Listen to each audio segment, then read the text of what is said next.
Well, good morning, my friends, and welcome to Monday, August number 4. I am reporting in from Tonawanda, New York this morning, and we got, can't see it in the video, but the sun is trying to peek out from behind that tree. We'll see it here in a second, and I am super grateful for the sun this morning, as well as my 2 feet and friends to share this journey with and talk about different things that I'm listening to and information that I'm learning and sometimes will apply. And last time I think we talked about the ending of Peter Attia's book, Outlive, which struck me as phenomenal. Just the way it wrapped up after the sleep chapter, where it was kind of like I was curious, but it was not a topic that was strong for me. And then Blam, he talks about emotional health, and really made sense to me because that was I think, one of the big drivers of how I ended up making a switch and having some success finally, after years of learning different things and trying different things, and finally just unlocking a key that got me from over 250 pounds to under 200 pounds in 5 months. Healthy, above average fitness.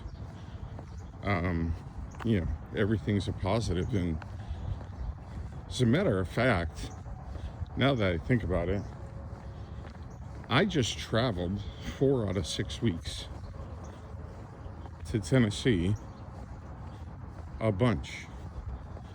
I went to Memphis, Nashville, Memphis, and then Memphis again. And it was tough.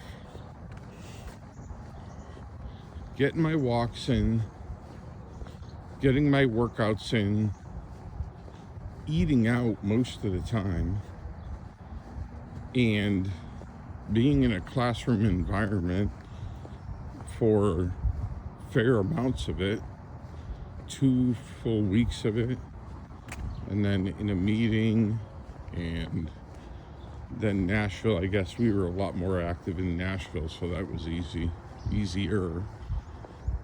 And I still was able to manage progress, because before the trips started, I was over 200. I'd have to look back at the exact dates. And I would say even these last few days, this past weekend, I was definitely not on point with my nutrition. I did tease some processed carbs into my meals the last couple of days, and may have overeaten some peanuts at the Texas Roadhouse with a few Caesar salads with Caesar dressing, which is not, it's delicious, obviously, otherwise I wouldn't have ordered it, but it is definitely, that Caesar dressing is a criminal in disguise. And I still managed progress even with missing my step counts. Step count went down over that period. I missed sometimes 2 workouts a week, and had tiny bits, nothing major, tiny bits of processed food here and there, like, the bread rolls. I'd take like half of one of those, and that's what I did yesterday. Another time, ate some tortillas and was still able to make progress. And I think the part that really excites me is that mentally and emotionally, because those two are tied closely together, a lot of correlations.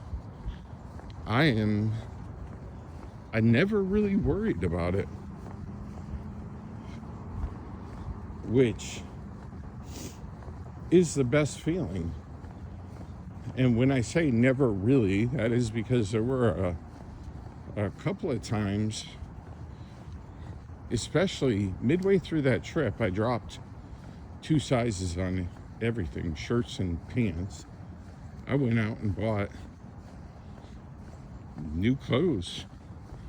I had to, because I was starting to look a little bit ridiculous swimming in double XL shirts and size 38 pants. And now I'm very comfortably wearing larges in 34, and I can tell that I'm going to have even another change before this is over as I do this body reset. So it did dawn on me a couple of times where, old me popped up and said, oh gosh, you shouldn't have gave away all those clothes. You're going to creep back up. And it was just a moment. I let it. I didn't try not feeling it, but I felt it. I processed it. And then I threw it away in the garbage, because that's what it is. It's head trash. So just knowing what tools I have available to me, and that this is a lifelong journey. This isn't a program. This is my life, which is also another difference, because people do ask questions. What program are you on? I think best answer I could give is I'm on the program of what I want my life to look like when I'm 100 years old. So that's all I have to share today. And tomorrow I may record a little bit of Peter Attia's podcast, because of course if you go to the book and you're that impacted by the book, and oh, by the way, he's going to be a keynote speaker. I probably mentioned this on the last one. He's going to be a keynote speaker at an event that I participate in September. I was super stoked to hear that. I think that's amazing. So then I started listening to his podcast, but I probably won't end up talking about his stuff all the time. I just got to figure out which book I want to read next or listen to next, and then maybe share my thoughts on whatever book that ends up being. I hope you guys have an amazing day. Be as amazing as you are.